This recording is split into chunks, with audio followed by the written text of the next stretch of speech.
Arrête de bouger. Mais tout bouge, mon moineau, tout. Regarde la révolution, ça bouge.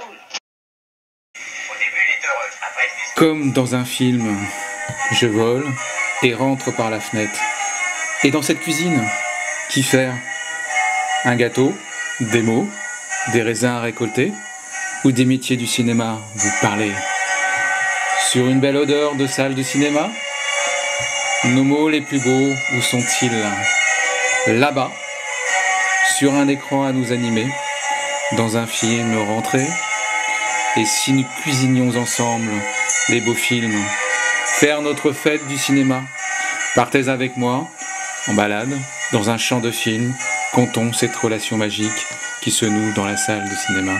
Et tout commence par un générique.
C'est le début d'une histoire. Le lecteur devient spectateur. Nous sommes la caméra, les témoins de la vie. Ce que nous voyons à l'écran est le champ. Étant hors champ, tout ce que nous ne voyons pas. Et apparaît du hors champ, sur le bord droit du cadre, un imprévu. Un chien crée une nouvelle histoire, le cinéma est né.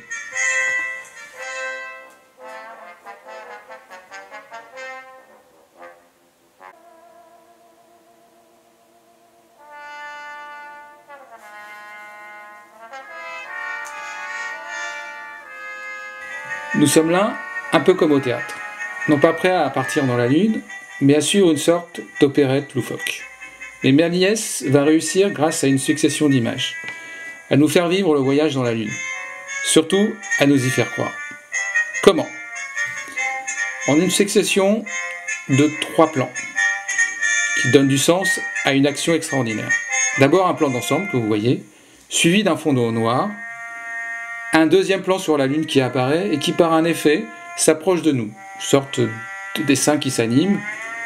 La lune grossit et devient humaine, qui aujourd'hui pourrait être un travelling avant. Puis un troisième plan, après un dernier fondu enchaîné, pour y faire atterrir l'obus spatial. C'est le début du montage, du langage cinématographique, de l'exploration de toutes ses possibilités et de son impact sur notre conscience. Le spectateur ici a eu l'impression de s'approcher de la lune en vrai et d'y arriver.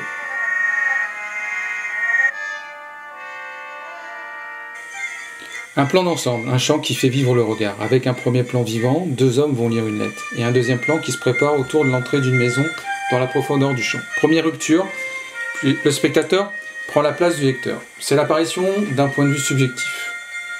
Après ce très gros plan, on revient sur un plan moyen sur les 2 hommes qui semblent attendre quelque chose. Deuxième rupture, plan serré sur l'entrée de la maison vue au début. Troisième rupture, raccord dans l'axe sur un gros plan sur un chat blanc qui se cache derrière ce rideau. Retour sur les 2 hommes, montage en parallèle, l'idée que ces 2 actions sont liées. Nous avons été attirés, notre regard a été attiré par l'arrivée peut-être d'un nouveau personnage qui est celui-ci, cette jeune fille, avec un chat blanc. Le spectateur est rentré dans l'action en multipliant les points de vue et a anticipé de cette façon-là les actions futures grâce au montage à son rythme. Il commence à écrire l'histoire avec le cinéaste.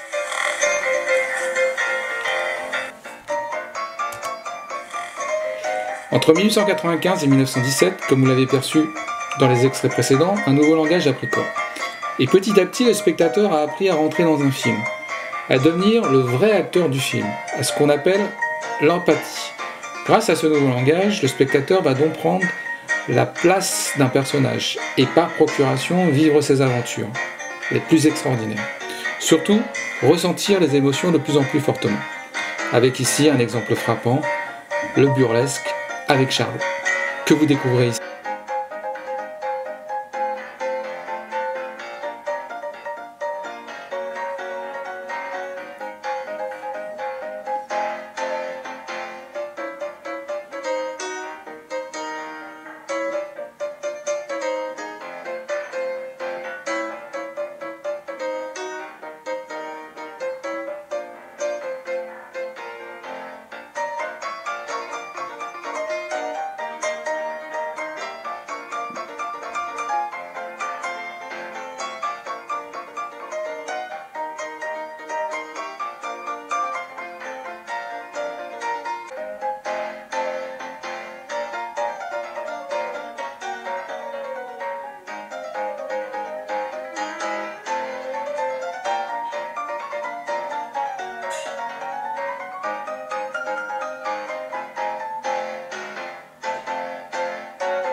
Le moment tant attendu est arrivé, celui de la dégustation cinématographique, le moment du fête du cinéma.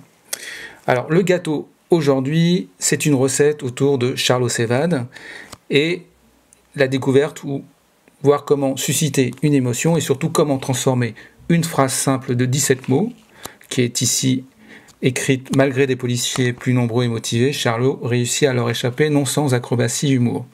Comment on peut se transformer en 10 images, 10 plans. Sortons à présent l'ardoise magique. Découvrons l'arbre à film, sa structure dramatique. Une première partie, une sorte d'introduction appelée l'exposition. Dans cet exemple, 5 plans pour découvrir un décor, des personnages et une situation qui va devenir extraordinaire. Cette situation va devenir extraordinaire à un moment particulier du film, ce qu'on appelle l'incident déclencheur. Au moment où tout bascule, il pose une question forte au spectateur et le spectateur est alors pris par le film. Il n'a qu'une idée en tête, avoir la réponse à cette question forte. Il rentre alors dans le cœur du film, ce qu'on appelle la confrontation. Ici, est-ce que Charlot réussira-t-il à échapper aux policiers et la manière dont c'est filmé, nous avons pris parti pour Charlot. Ici, nous sommes happés par le suspense dans ce long plan, où un autre policier arrive par surprise et nous n'avons qu'un souhait, qu'il s'échappe. Moment que nous vivons fortement au point culminant du film. Ici, au 9e plan, le point d'exclamation du film.